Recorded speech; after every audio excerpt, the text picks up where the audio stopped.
Сәлем достар, сіздермен бірге Авиценна медициналық каналы. Қазіргі таңдағы аурулар, аурудың себептері, асқыныстары және емі мен пайдалы кеңестерді ұсынатын боламын. Бағдарламаны бастамас бұрын каналға жазылып бізбен бірге болыңыздар. Құрма адамзат баласының барлығына танымал ең көне жеміс болып табылады.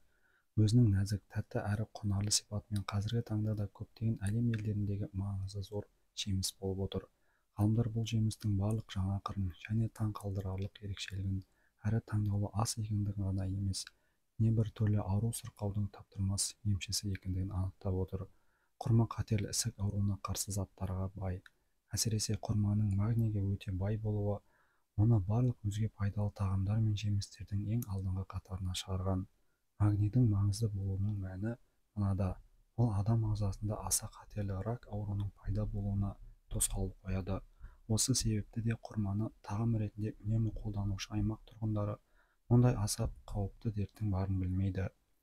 Құрманың құрамдас бөлігін 15-ке жуық тұз және минералды заттар мыс, темір, магний, мырыш, марганец, фосфор, натрий, алюминий, кадмий, кобальт, күкірт, бор тағы басқа құрайды. Жемістің құрамында алма, бананда, апельсинде жоқ 23 амин қышқылдар бар. Құрамда А, В1, В2, В3, В6 дәрумендері бар. Сондай-ақ құрма құрамындағы пектин мен тағамдық талшықтар ішектің жиырылу қызметін күшейтіп, рак ауруларының алдын алады. Құрмада холестерин жоқ, ал оның құрамына кіретін фтор мен селен элементтері тістің саулығын нығайтып, жүрек-қан тамыр ауруларының алдын алады. Сонымен қатар құрма бета-каротинге өте бай. Бета-каротин адам ағзасының жасушаларына шабуыл жасаушы молекулаларды бақылау арқылы қатерлі ісік жасушаларының пайда болуына тосқауыл қоятын ерекшелікке ие зат. Құрма 50% қанттан құралған, сондықтан да өте нәрлі, ол ағзада тез таралады. Қант шырыны жүйке жүйені тыныштандырады. Құрма мидың қызметіне өте пайдалы, себебі 2% ақуыздан тұрады. Ақуыздар ағзаны жұқпалы аурудан қорғаушы қызметін атқарады. А дәрумені көз бұлшықеттерін жақсартады, сүйек және тісті қатайтады. В1 дәрумені ақуыздарды, көмірсуларды және майларды жойып, ағзадағы жасушалардың жаңаруын қамтамасыз етеді. Құрманың нәрлілігі тұқымдағы адам ағзасына қажетті минералды заттардың құрамына байланысты. Мысалы, жүкті және бала емізетін әйелдерге ең қажетті зат фолий қышқылы. Бұл қышқыл ағзадағы жаңа жасушаның түзілуіне қатысушы маңызды дәрумен. Амин қышқылы жасуша жаңару кезіндегі ағзадағы түзуші жабдық болып табылады. Жүктілік кезінде бұл қышқылға деген қажеттілік 2 есе артады. В9 жетіспеген кезде ағзадағы эритроциттердің мөлшері көбейеді. Алайда олардың құрылымдық белсенділігі төмендейді де қан аздыққа апарады.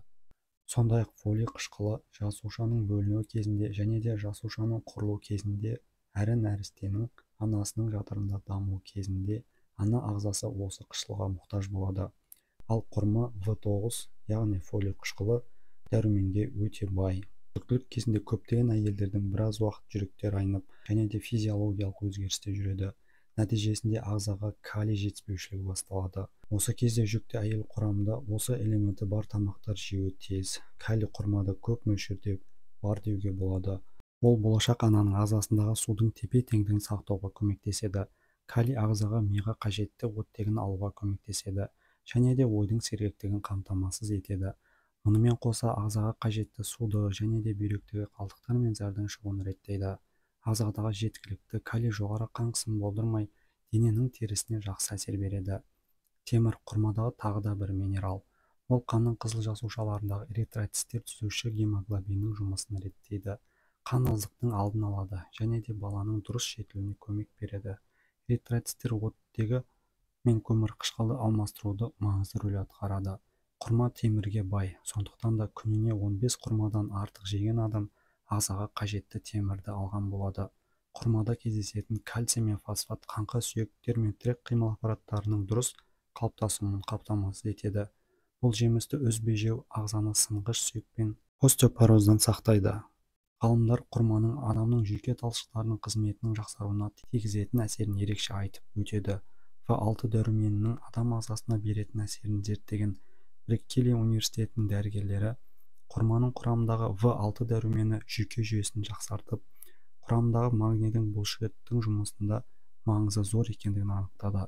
Сонымен қатар құрманың құрамындағы магний бүйрекке ең пайдалы зат.